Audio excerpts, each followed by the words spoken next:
All right, I got my second wind. I am freaking pumped right now. There's a video on YouTube that I really like. Probably watch it maybe once or a couple times a month. It's a fan made animation of a Dragon Ball Z. Um, well, I guess it's not really based on any. It takes place during the end of Dragon Ball during the final or the martial arts tournament, but it changes a few things and brings characters into development much sooner than the actual canon TV show did. So, but the style of the animation and knowing that someone did it, by themselves, or even if there was some help, like with the technology today, it's just and maybe a good user interface. Maybe it doesn't even need to be a user interface. It just needs to be the design. And I think I have a way of coming up with a design, thinking of things in terms of lists. So all of the material objects can be considered from a list perspective, and then using equations, some sort of functions that can relate the pieces together. And then defining like types of motions and stuff. Um, so that way, instead of having to do the brute force method and drawing every single frame by itself, or even the semi brute force method of creating the background then starting with a frame and then sort of developing it on the go. But and I think that's a great way for AI. I don't know if that's something that can be built, but using maybe some sort of machine learning algorithms and stuff, and certain inputs and stuff. Maybe a system of just an easy system of building like shows, or I don't know. There's all sorts of cool stuff.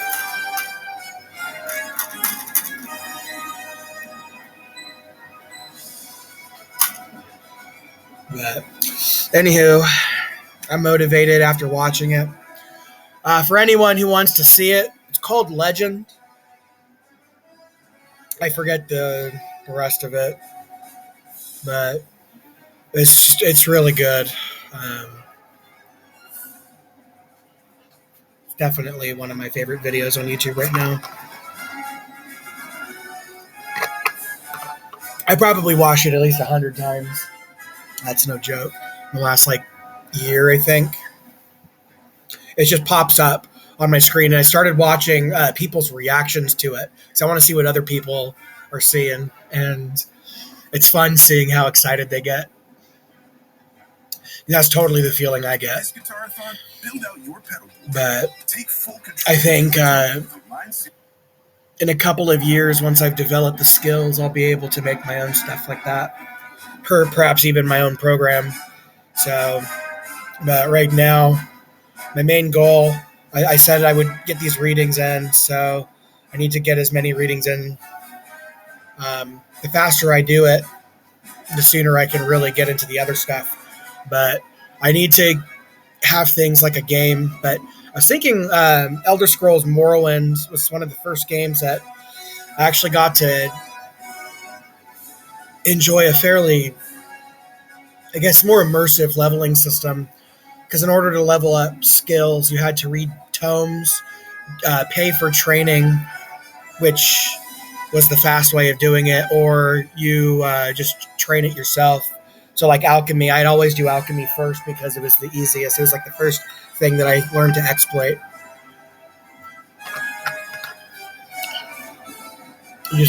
You can just mass produce potions to level up. And if it's one of your major skills, you can level your main character up and then do some cool stuff with that. But so I need what I'm doing. That's basically what I've been doing is just kind of leveling things up slowly over time. And the results obviously are just a result. Like what I see is a result of the long-term decision making that at first was hard because everything I did was in the moment. But now that I am not really locked into now, but I can kind of fluidly move back and forth, learn lessons from the past, imagine the future, learn lessons from imagined futures, imagine the past, like all sorts of cool stuff. So, but that's probably something I should do maybe tomorrow. Is I'll start defining some of that stuff. It doesn't have to be perfect. That's the problem. Is it's all like in every community that I've ever been a part of, like science and stuff. It's always been it's got to be this. Can't say it like that. Grammar Nazi. Like you know what they meant, so there's no reason to like there are certain things that don't add to the discussion, and usually it's just a form of arrogance that doesn't add to that. So that's something that took me a long time to even realize that I was capable of. But once I realized that I was negatively affecting my relationships and stuff because I was just acting smarter than I actually was, it made it easier to like sort of consolidate and reflect on that and make changes so I could do better by my friends and family and the people that I care about. So,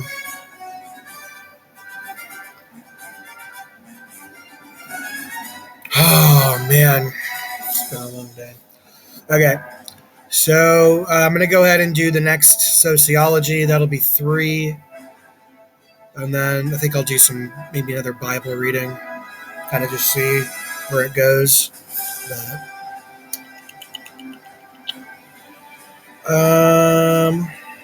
there, there.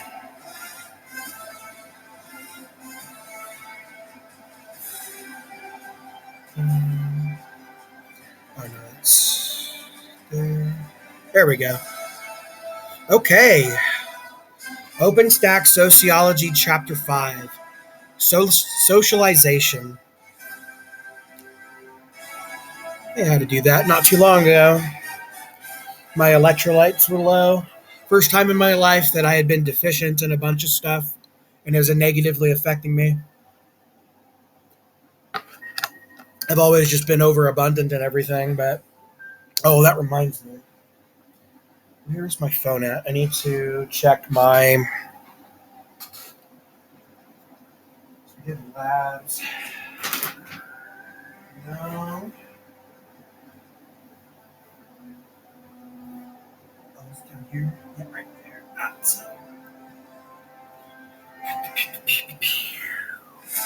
just going to check this out real quick. All right.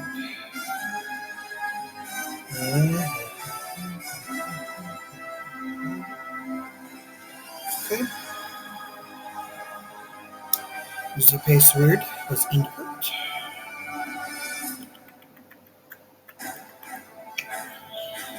Labs. Albumin, which is protein in the blood, was 4.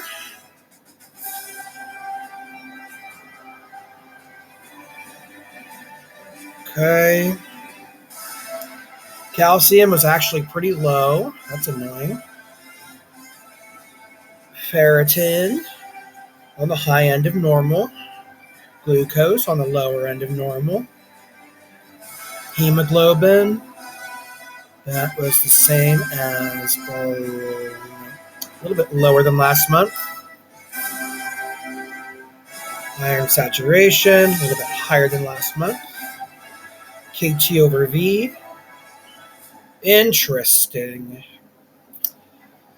Interesting. So KT over V. So I'm on dialysis, and so my labs. I do labs every month where I have my blood drawn, and then they scan for certain electrolytes and certain indicators, biomolecules or biomarkers, and then one thing I do every 3 months is I do a collection of the dialysate fluid that I do at night on the cycler, and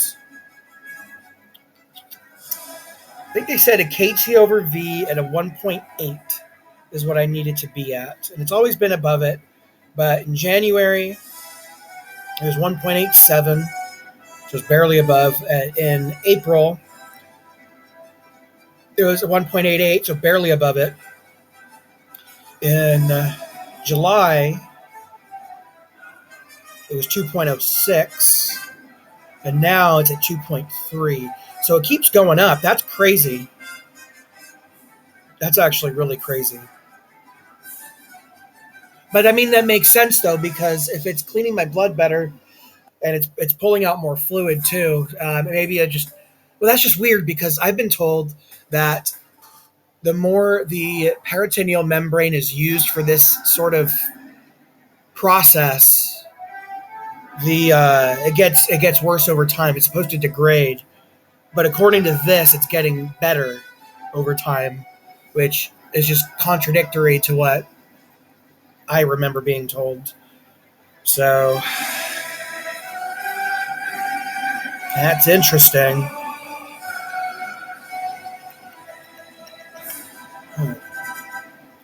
Phosphorus was a little high again. That's all right. I'm transitioning into better food, so this next month will be better. High end of normal is 5.5. Mine was 6.1, but the last couple of months it's been like sevens. So I think I'll be all right for that. My PTH went up again. So that's probably too much because I had a lot of clam chowder from McGrath, so probably that was causing it. I never know how many binders to take. Usually I take my full amount, but it's possible that they just overload it with phosphorus. So potassium was normal. Cool. Well, I think switching to that garlic chicken a couple times a week, I think 3 days a week is what I'll do. So I'm going to do it again tomorrow just because I'm in the mode for it right now. And it's really good. But eventually the flavor gets bad over time. So, wow, this is so random. Oh, sorry. That's all right. This is a journal. This is a lot more for my sake. Once I actually get this stuff in, this stuff, everything that I'm reading right now is essentially the what I'm using as my definitions or definitional thinking for the stuff that I want to talk about in the future, and all the lectures and the homework problems and the essays and all the stuff that I plan on doing. Like I still remember reading about the essay in English class. Montaigne. They have the format of the essay and everything. I love essay writing. Essays are so fun. I prefer doing it in my head just because it's more natural that way. Um, Anywho, sorry. Socialization, chapter 5. All right, chapter outline 5.1 Theories of Self Development. 2. Why socialization matters. 3. Agents of socialization. 4. Socialization across the life course. Introduction. When Noelle was 15, they saw a flyer about joining the Volunteer Ambulance Corps. Noelle was intrigued. They had an interest in pursuing medicine and liked volunteering, but ambulance work seemed like something for older people with professional training. At an information session, Noelle learned that junior members of the ambulance corps could help with supplies and communications, and they were allowed to ride on ambulance calls to assist the emergency medical technicians. Noelle was thrilled and signed up right away. Noelle was amazed by how confidently the EMTs, some just a few years older than Noelle, made consequential decisions. The EMTs relied heavily on their training and guidelines, but they did so quickly, and upon arriving at the hospital with a patient, Noelle was similarly impacted by the efficiency of the nurses, doctors, and other staff. Noelle developed a deep level of respect for that level of decisiveness and the expertise it required. Over their college years, Noelle found themselves drawn toward the more strategic aspects of medicine and pursued a degree in healthcare administration. Meanwhile, they did get an EMT certification and joined college emergency services team. Later on, while in grad school, Noel was a part time professional EMT in a small city. With good grades and varied experience, Noel was recruited into a great job several states away. After interning in an urban hospital and spending years as an EMT, Noel had come to expect a degree of urgency in medicine. Hospital administration was certainly not an ambulance facility, but the slow pace of Noel's job was agonizing. Every inventory list, bill of lading, email reply, and even meeting schedule went through at several people for approval. Noel enjoyed the job, but was used to working more quickly. One day, Noel was looking over an equipment bill and noticed a serious error that no one else had caught. Nearly $250,000 in overpayment was about to be paid to a supplier. Noel immediately called the accounting department. No answer. Then they sent a group Slack message and fired off an email to their boss and a few other people involved with the billing and payment process. Noel was about to head out across the building to address the issue in person, but finally a message popped up. Goodbye, Noel. We'll hold this payment until we clear things up. Or goodbye. Good eye, Noel. I was just like, oh, she got fired. No. Toward the end of the day, Noel received a message from their manager, Tracy, asking them to stop by. Tracy's office was crowded with three other people, including the director of accounting. Expecting to be congratulated, Noel was shocked when Tracy began outlining all the things Noel had done wrong. Your frantic messaging and over-the-top language was incredibly disruptive, almost irresponsible, Tracy said. But I was right, Noel replied in a louder voice than they intended. Right or wrong, why is this a storybook? Right or wrong, Tracy said you should have told your contact in accounting and waited to see the outcome. Instead, you panicked. I did call accounting, but when I didn't hear back, I needed to take the next step. I wasn't panicking, I was being decisive. As Noel said this, they were thinking of all the times they had saved someone's life by making good decisions. Tracy sighed, decisiveness isn't good when it's disruptive. You caused 5 people to drop everything and start investigating. A few thought it was their fault. Noel started to protest, but Tracy shook her head. I understand that you are coming from a faster-paced environment, and I can tell you've been frustrated. But if you're going to work here, you're going to have to work within our culture. Instead of pushing against how we do things, try to appreciate them. Otherwise, no one will be happy, least of all you. Tracy told Noel to take the evening to think about it and come back for a talk the next morning. Who was correct in this situation? Noel saved the hospital hundreds of thousands of dollars, or at least the hours of managing the process. See, here's the thing though, and I'll just go ahead and say this because it's fresh in my mind.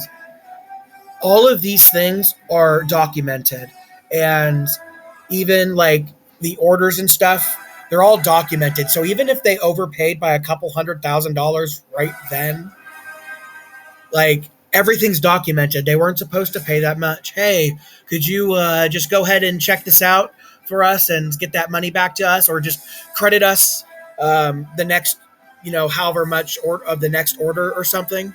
Like, there's all sorts of stuff you can do, and a lot of businesses that I've worked for would totally be cool with something like that. So I don't know.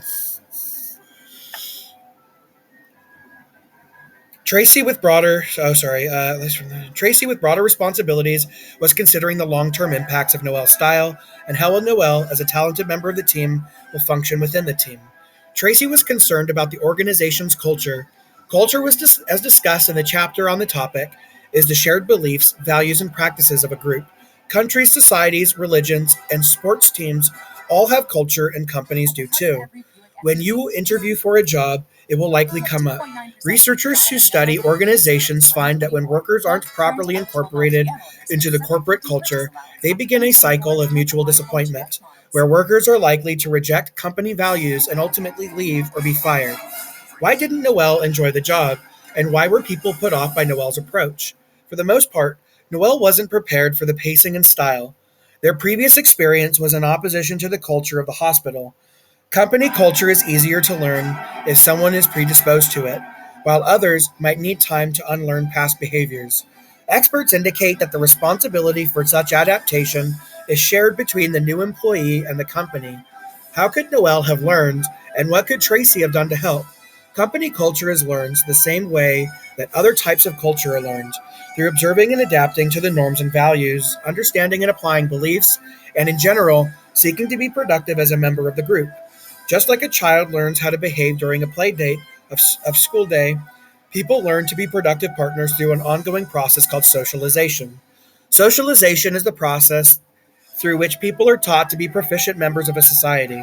It describes the ways that people come to understand societal norms and expectations, to accept society's beliefs, and to be aware of societal values.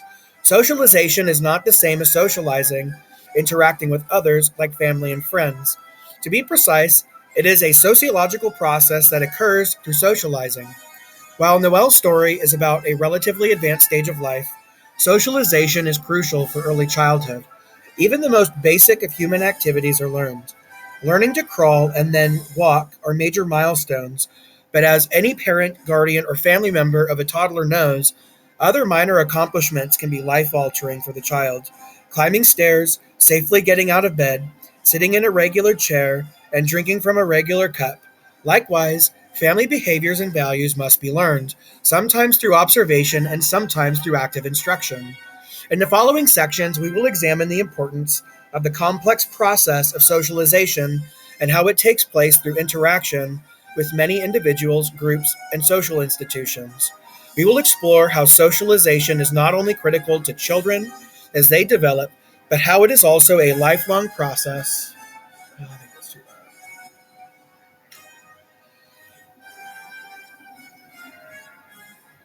through which we become prepared for new social environments and expectations in every stage of our lives. But first, we will turn to scholarship about self development, the process of becoming to recognize a sense of self, a self that has been then able to be socialized.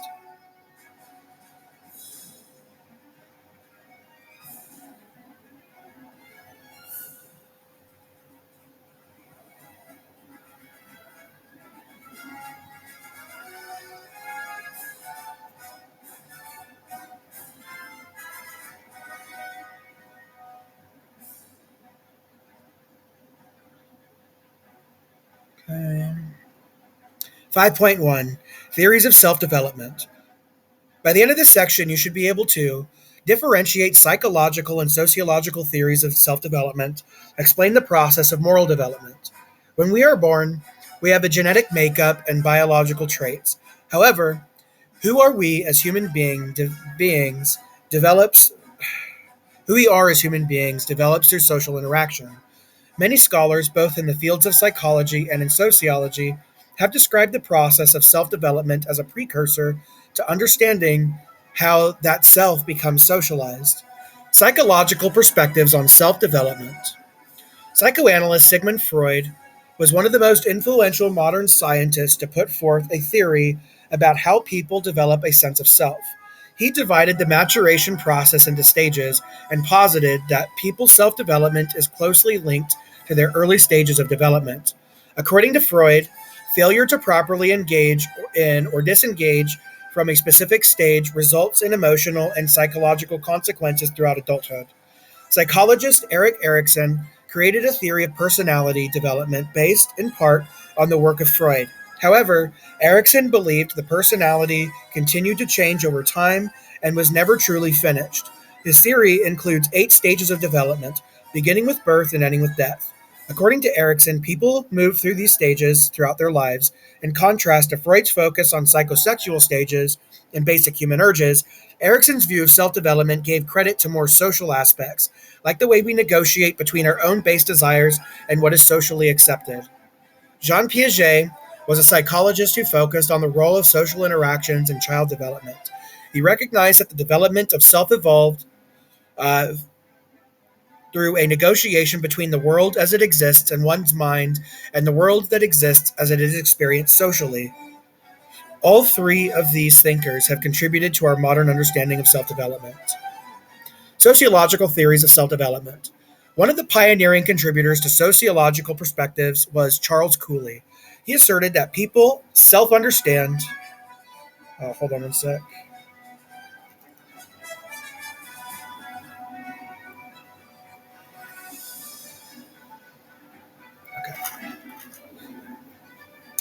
He asserted that people's self understanding is constructed, in part, by their perception of how others view them, a process termed the looking glass self. Later, George Herbert Mead studied the self a person's distinct identity that is developed through social interaction. In order to engage in this process of self, an individual has to be able to view him or herself through the eyes of others.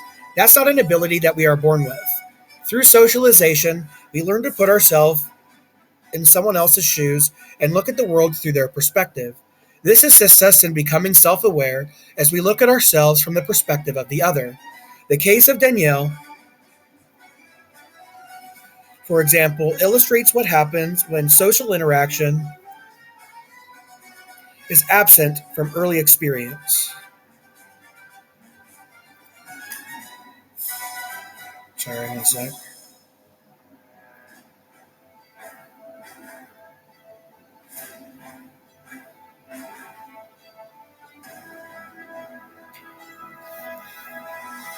Danielle had no ability to see herself as others would see her.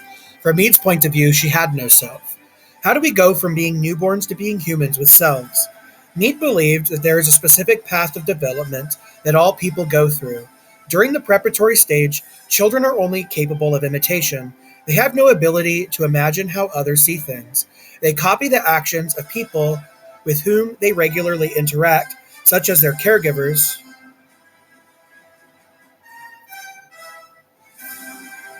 This is followed by the play stage. Hold on one sec. I need my sweatshirt. Yeah, yeah. Here we go.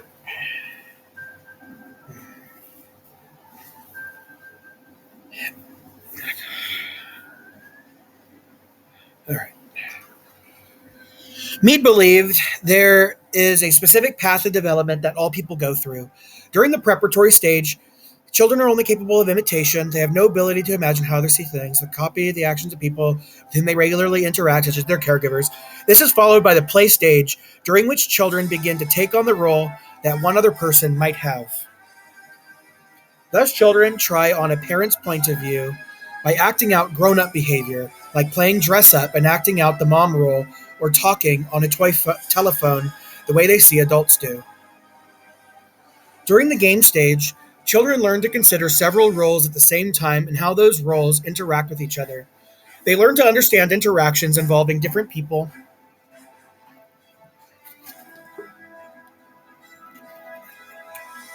with a variety of purposes. For example, a child at this stage is likely to be aware of the different responsibilities of people in a restaurant who together make for a smooth dining experience. Someone seats you, another takes your order, someone else cooks the food, while yet another clears away the dirty dishes. Finally, children develop, understand, and learn the idea of the generalized other, the common behavioral expectations of general society. At this stage of development, an individual is able to imagine how he or she is viewed by one or many others, and thus, from a sociological perspective, to have a self. Kohlberg's theory of moral development. Moral development is an important part of the socialization process. The term refers to the way people learn what society considered to be good and bad, which is important for a smoothly functioning society. Moral development prevents people from acting on unchecked urges instead of considering what is right for society and good for others. Lawrence Kohlberg was interested in how people learn to decide what is right and what is wrong. To understand this topic, he developed a theory of moral development that includes three levels: pre-conventional, conventional, and post-conventional. In the pre-conventional stage, young children who lack a higher level of cognitive ability experience the world around them only through their senses. It isn't until the teen years that the conventional theory develops. Um,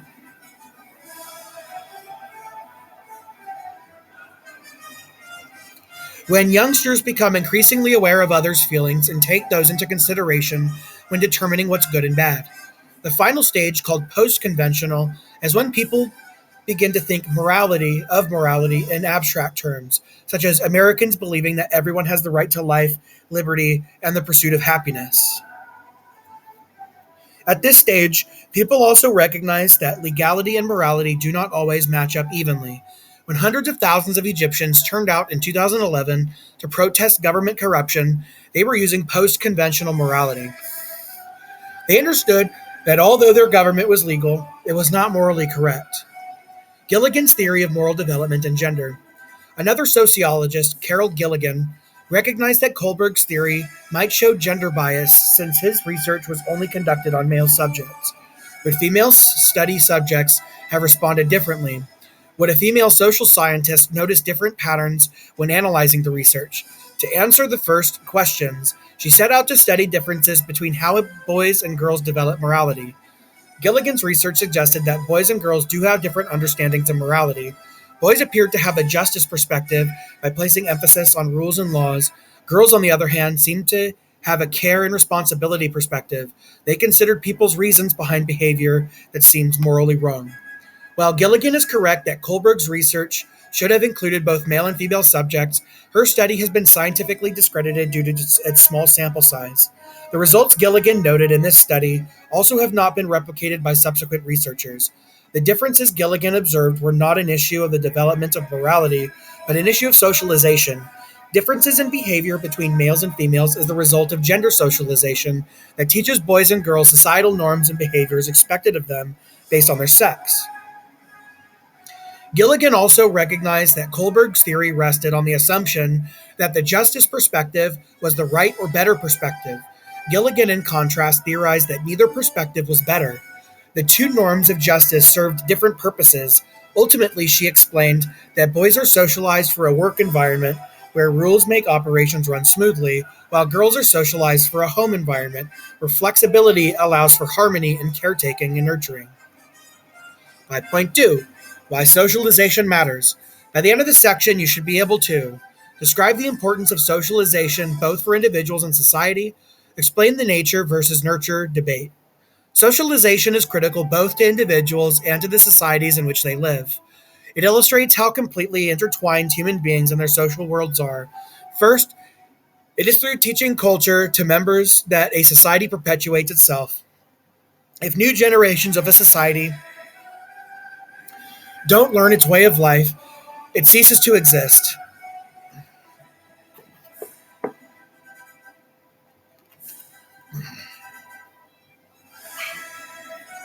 Whatever is distinctive about a culture must be transmitted to those who join it in order for a society to survive. For U.S. culture to continue, for example, children in the United States must learn about cultural values related to democracy. They have to learn the norms of voting, as well as how to use material objects such as voting machines. They may learn these through watching their parents or guardians vote, or in some schools by using real machines in student government elections. Of course, some would argue that it's just as important as U.S. culture for the younger generation to learn the etiquette of eating in a restaurant or the rituals of tailgate parties at football games. In fact, there are many ideas and objects that people in the United States teach children about in hopes of keeping the society's way of life going through another generation. Socialization is just as essential to us as individuals. Social interaction provides the means via which we become or gradually become able to see ourselves through the eyes of others, and how we learn who we are and how we fit into the world around us. In addition, to function successfully in society, we have to learn the basics of both material and non-material culture. Everything from how to dress ourselves to what suitable attire for a specific occasion, from when we sleep to what we sleep on, and from what's considered appropriate to eat for dinner to how to use the stove and to prepare it. Most importantly, we have to learn language, whether it's the dominant language or one common in a subculture, whether it's verbal or through signs, in order to communicate and to think. As we saw with Danielle, without socialization, we literally have no self. Nature versus nurture. Some experts assert that who we are is a result of nurture. The result are the relationships and caring that surrounds us. Others argue that who we are is based entirely in genetics. According to this belief, our temperaments, interests, and talents are set before birth. From this perspective, then, who we are depends on nature. One way researchers attempted to measure the impact of nature is by studying twins. Some studies have followed identical twins who were raised separately. The pair shared the same genetics, but in some cases were socialized in different ways. Instances of this type of situation are rare, but studying the degree to which identical twins raised apart are the same and different can give researchers insight into the way our temperaments, preferences, and abilities are shaped by our genetic makeup versus our social environment. For example, in 1968, twin girls were put up for adoption, separated from each other, and raised in different households. The adoptive parents, and certainly the babies, did not realize the girls were one of five pairs of twins who were made subjects of a scientific study. In 2003, the two women, then aged 35, were reunited. Elisa Shine and Paula Bernstein sat together in awe, feeling like they were looking into a mirror. Not only did they look alike, but they also behaved alike, using the same hand gestures and facial expressions. Studies like these point to the genetic roots of our temperament and behavior. Though genetics and hormones play an important role in human behavior, sociology's larger concern is the effect society has on human behavior. The nurture side of the nature versus nurture debate. What race were twins? From what social class were their parents? What about gender, religion? All these factors affected the lives of the twins as much as their genetic makeup and are critical to consider as we look at life through the sociological lens. Sociologists all recognize the importance of socialization for healthy individual and societal development. But how do scholars working in the three major theoretical paradigms approach this topic? Structural functionalists would say that socialization is essential to society, both because it trains members to operate successfully within it and because it perpetuates culture by transmitting it to new generations. Without socialization, a society's culture would perish as members died off. A conflict theorist might argue that socialization reproduces inequality from generation to generation by conveying different expectations and norms to those with different social characteristics. For example, individuals are socialized differently by gender, social class, and race. As in Chris Langan's case, this creates different opportunities. An interactionist studying socialization is concerned with face to face exchanges and symbolic communication. For example, dressing baby boys in blue and baby girls in pink is one small way we convey messages about differences in gender roles. 5.3 Agents of Socialization. By the end of this section, you should be able to evaluate the roles of families and peer groups in socialization, describe how people are socialized through institutions like schools, workplace, and the government. Socialization helps people learn to function successfully in their social worlds. How does the process of socialization occur? How do we learn to use the objects of our society's material culture? How do we come to adopt the beliefs, values, and norms that represent its non material culture? This learning takes place through interaction with various agents of socialization, like peer groups and families, plus both formal and informal social institutions. Social group agents. Social groups often provide the first experiences of socialization. Families and later peer groups communicate expectations and reinforce norms. People first learn to use the tangible objects of material culture in these settings, as well as being introduced to the beliefs and values of society.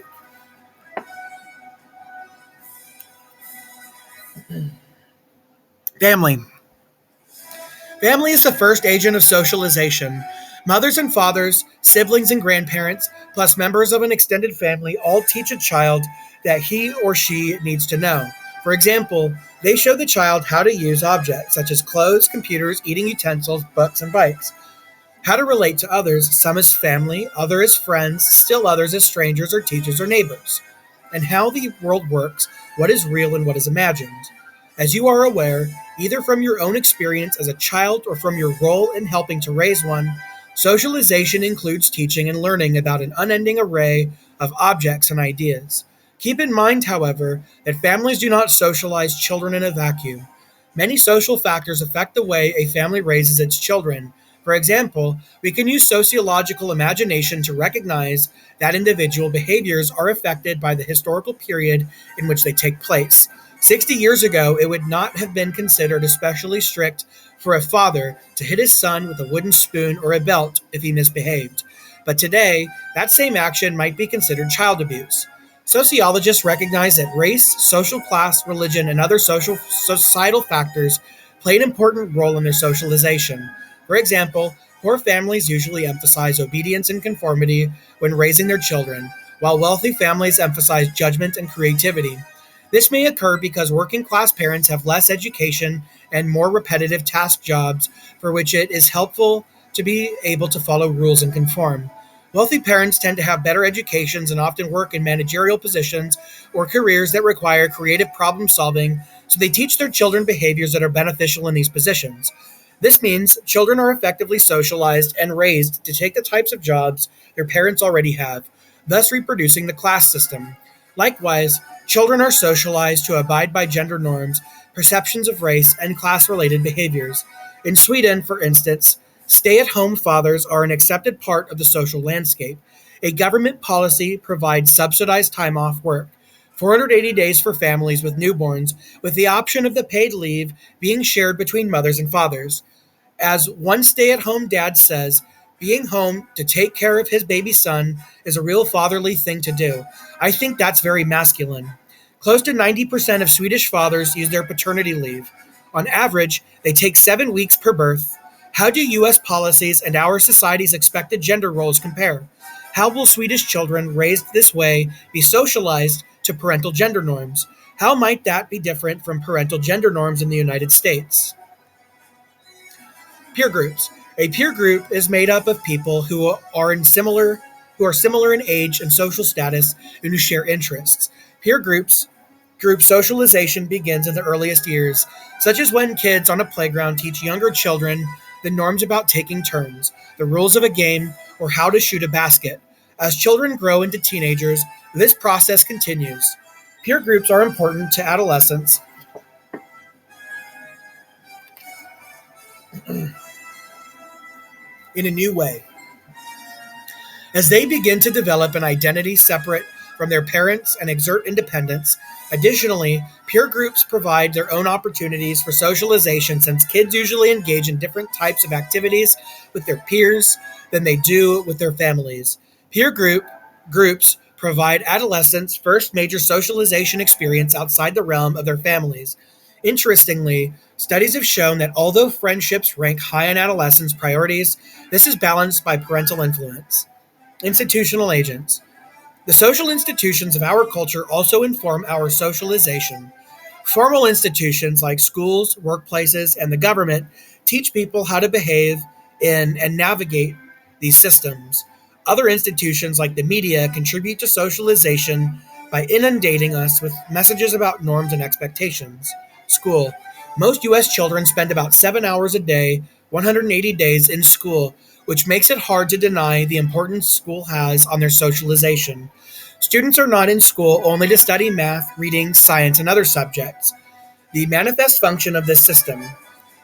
Schools also serve a latent function in society by socializing children into behaviors like practicing teamwork, following a schedule, and using textbooks. School and classroom rituals led by teachers serving as role models and leaders regularly reinforce what society expects from children. Sociologists describe this aspect of schools as the hidden curriculum, the informal teaching done by the schools.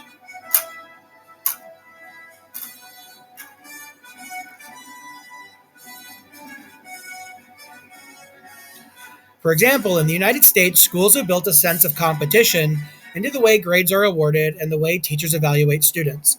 When children participate in a relay race or a math contest, they learn there are winners and losers in society. When children are required to work together on a project, they practice teamwork with other people in cooperative situations. The hidden curriculum prepares children for the adult world. Children learn how to deal with bureaucracy, rules, expectations, waiting their turn, and sitting still for hours during the day. Schools in different cultures socialize children differently in order to prepare them and to function well in those cultures. The latent functions of teamwork and dealing with bureaucracy are features of U.S. culture. Schools also socialize children by teaching them about citizenship and national pride. In the United States, children are taught to say the Pledge of Allegiance. Most districts require classes about U.S. history and geography. As academic understanding of history evolves, textbooks in the United States have been scrutinized and revised to update attitudes toward other cultures as well as perspectives on historical events. Thus, children are socialized to a different national or world history than earlier textbooks may have done, which is bad. For example, information about the mistreatment of African Americans and Native American Indians more accurately reflects those events than in textbooks of the past. The workplace. Just as children spend much of their day at school, many U.S. adults at some point invest a significant amount of time at a place of employment. Although socialized into their culture since birth, workers require new socialization into a workplace in terms of both material culture, such as how to operate the copy machine, and non material culture, such as whether it's okay to speak directly to the boss or to share the refrigerator. In the chapter introduction, Noel did not fully embrace the culture of their new company. Importantly, the obligation of such socialization is not simply on the worker. Organizational behavior and other business experts place responsibility on companies. Organizations must have strong onboarding and socialization programs in order to build satisfaction, productivity, and workplace retention. Different jobs require different types of socialization. In the past, many people worked a single job until retirement. Today, the trend is to switch jobs at least once a decade. Between the ages of 18 and 46, the average baby boomer of the younger set held 11.3 different jobs. This means that people must become socialized to and socialized by a variety of work environments. Religion. While some religions are informal institutions, here we focus on practices followed by formal institutions. Religion is an important avenue of socialization for many people. The United States is full of synagogues, temples, churches, mosques, and similar religious communities where people gather to worship and learn. Like other institutions, these places teach participants how to interact with the religion's material culture, like a mezuzah, a prayer rug, or a communion wafer. For some people, important ceremonies related to family structure, like marriage and birth, are connected to religious celebrations. Many religious institutions also uphold gender norms and contribute to their enforcement through socialization. From ceremonial rites of passage that reinforce the family unit to power dynamics that reinforce gender roles, organized religion fosters a shared set of socialized values that are passed on through society. Government. Although we do not think about it, many of the rites of passage people go through today are based on age norms established by the government. To be defined as an adult usually means being at 18 years old, the age at which a person becomes legally responsible for him or herself. And 65 years old is the start of old age, since most people become eligible for senior benefits at that point. Each time we embark on one of these new categories, senior, adult, taxpayer, we must be socialized into our new role. Seniors must learn the ropes of Medicare, Social Security benefits, and senior shopping discounts. When U.S. males turn 18, they must register with the Selective Service System within 30 days to be entered into a database for possible military service. These government dictates mark the points at which we require socialization into a new category. Mass media. Mass media distribute impersonal information to a wide audience via television, newspapers, radio, and the internet, with the average person spending over 4 hours a day in front of the television and children averaging even more screen time.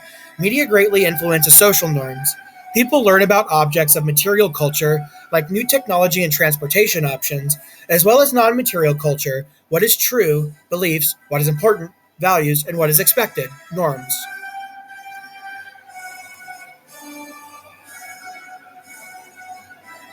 Okay. 5.4 Socialization across the life course. By the end of the section, you should be able to explain how socialization occurs and recurs throughout life, apply socialization to age related transition points, describe when and how resocialization occurs. Socialization isn't a one time or even a short term event. We aren't stamped by some socialization machines as we move along a conveyor belt and thereby socialize once and for all. In fact, socialization is a lifelong process. In the United States, socialization throughout the life course is determined greatly by age norms and time related rules and regulations. As we grow older, we encounter age related transition points that require socialization into a new role, such as becoming school age, entering the workforce, or retiring. For example, the U.S. government mandates that all children attend school. Child labor laws enacted in the early 20th century nationally declared that childhood be a time of learning, not of labor. In countries such as Niger and Sierra Leone, however, child labor remains common and socially acceptable, with little legislation to regulate such practices. Many of life's social expectations are made clear and enforced on a cultural level. Through interacting with others and watching others interact, and the expectation to fulfill roles becomes clear. While in elementary or middle school, the prospect of having a boyfriend or girlfriend may have been considered undesirable. The socialization that takes place in high school changes the expectation. By observing the excitement and importance attached to dating and relationships within the high school social scene, it quickly becomes apparent that one is now expected not only to be a child and a student, but also a significant other. Graduation from formal education, high school, vocational school, or college involves socialization into a new set of expectations. Educational expectations vary not only from culture to culture, but also from class to class. While middle or upper class families may expect their daughter or son to attend a 4 year university after graduating from high school, other families may expect their child to immediately begin working full time, as many within their family have done before. Resocialization. In the process of resocialization, old behaviors that were helpful in a previous role are removed because they are no longer of use. Resocialization is necessary when a person moves to a senior care center, goes to boarding school, or serves a sentence in the prison system. In the new environment, the old rules no longer apply. The process of resocialization is typically more stressful than normal socialization because people have to unlearn behaviors that have become customary to them. While resocialization has a specific meaning, many organizations consider their training or retreating process to embody elements of resocialization. The most common way resocialization occurs is in a total institution where people are isolated from society and are forced to follow someone else's rules. A ship at sea is a total institution, as are religious convents, prisons, or some cult organizations. They are places cut off from a larger society.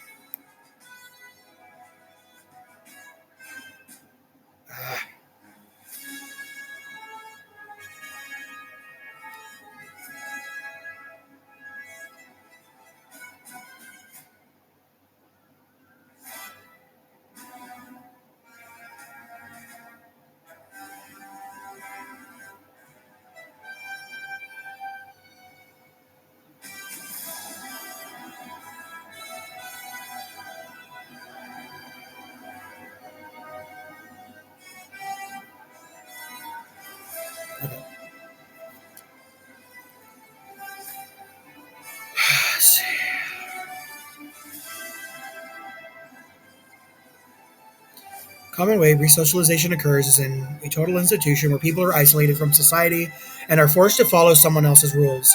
A ship at sea is a total institution, as are religious convents, prisons, and some cult organizations. They are places cut off from a larger society. The 6.9 million Americans who lived in prisons and penitentiaries at the end of 2012 are also members of this type of institution. Many individuals are resocialized into an institution through a two-part process. First, members entering an institution must leave behind their old identity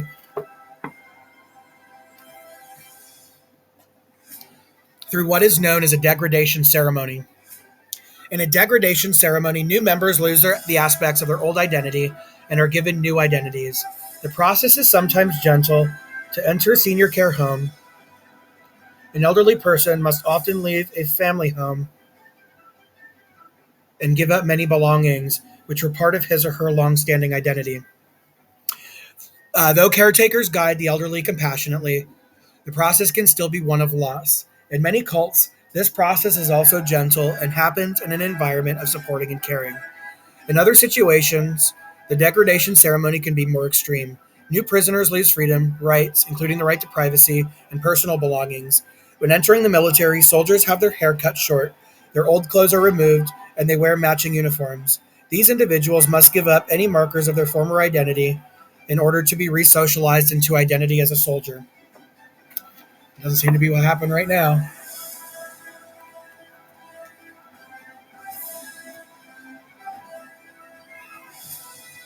After new members of an institution are stripped of their old identity, they build a new one that matches the new society. In the military, soldiers go through basic training together, where they learn new roles and bond with one another.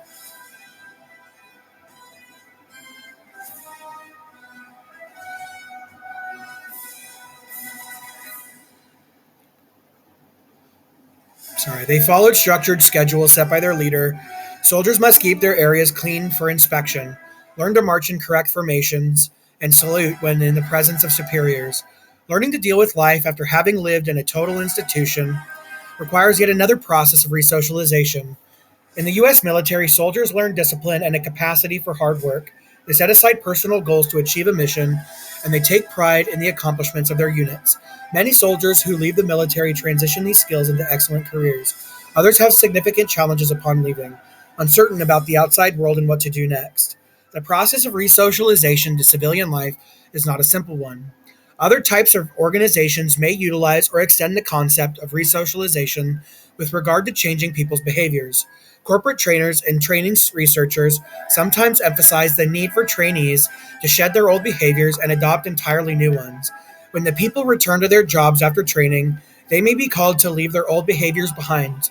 Similarly, if an entire team goes for training, they may be called to leave their culture behind.